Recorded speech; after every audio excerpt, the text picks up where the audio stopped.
Okay, so this is part two of the lecture for Vietnam.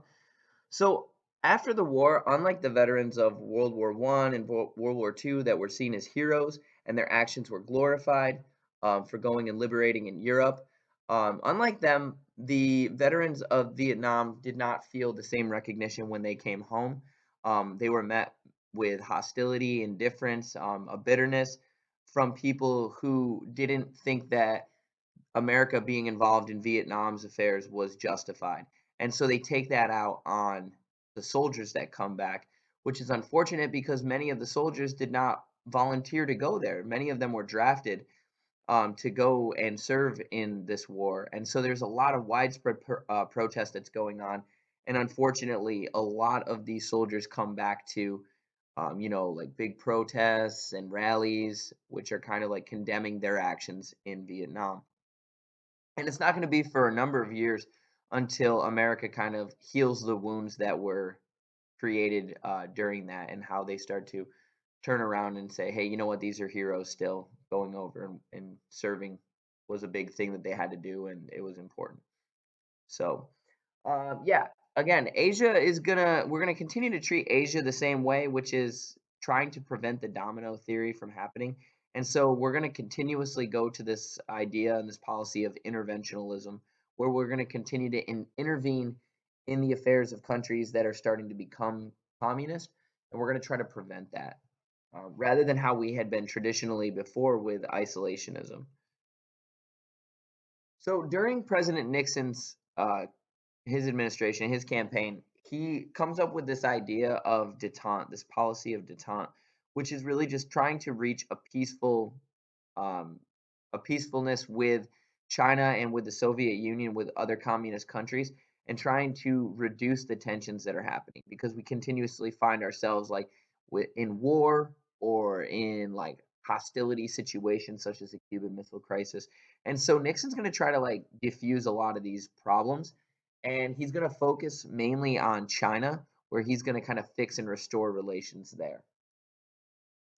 And so he even goes as far as to visit China in 1972, and the United States will be one of the first countries to recognize China, the communist part of China, as the legitimate nation of China. And this is a big deal because, as we talked about early on in this unit, um, when the communists took over, when Mao took over China, a lot of the democratic like government and then a lot of the civilians they had moved to Taiwan, which was that neighboring small island, and then that became what we would call China. So this is going to shift it back to the mainland in calling the communist government now that is actually China. So we're going to recognize that. And the detente with China actually helped create better relations with the Soviets, and actually later on will help bring down the Soviet Union when we get to like the 19 late 1980s, early 90s. But what it did in the very beginning was the Soviets see that China is restoring relations, so they're going to also kind of work with the United States to improve their relations as well, which eventually leads to our little deal called SALT, the Strategic Arms Limitations Treaty. So, we've been spending money left and right, as well as the Soviets, to increase our defense and increase our, like our technologies to go against the Soviets. And so we have this little agreement here where we agree to limit the amount of weapons that we have and actually get rid of some of the weapons that we have. And this is a big deal on the international scale because it shows kind of that the Soviets and the United States are able to negotiate and actually work with one another. So, towards the end of the Vietnam War, you're going to see that the United States eventually gives up. They go that policy of Vietnamization, and eventually we remove all of our troops out of there, and we sign a treaty with North Vietnam in '73. And you can kind of figure out what's going to happen next.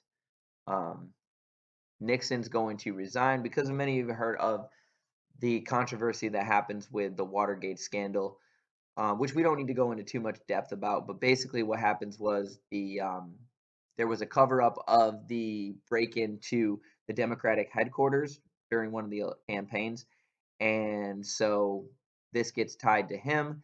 and he says, "Oh, I had nothing to do with that," but then there's evidence. And so in the end, what ends up happening is he, rather than get impeached, he decides to resign because rather than be removed from office.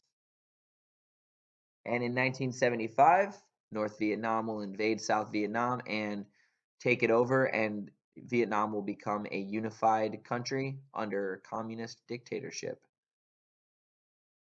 And that is the end.